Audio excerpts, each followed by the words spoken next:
আলহামদুলিল্লাহ, ঈদ মানে আনন্দ, ঈদ মানে খুশি। ঈদের অগ্রিম শুভেচ্ছা। আসসালামু আলাইকুম ওয়া রাহমাতুল্লাহি ওয়া বারাকাতুহু। ঈদের দিন আমরা কেউই সুন্নাত ছাড়বো না। ঈদের দিন 15টি সুন্নাত। 1 নম্বর সুন্নাত হলো সকালে ঘুম থেকে খুব দ্রুত ওঠা, সকাল সকাল ঘুম থেকে ওঠা। 2 নম্বর সুন্নাত হলো ঈদের দিন ফজরের জামাত নিজ এলাকায় মহল্লার মসজিদে পড়া জামাতের সহিত। 3 নম্বর হলো মেসওয়াক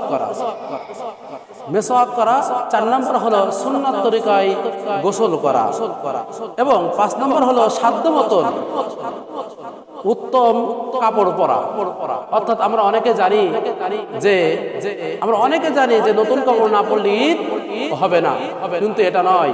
আপনার ঈদের নতুন কাপড় কিনতে পারেন নাই,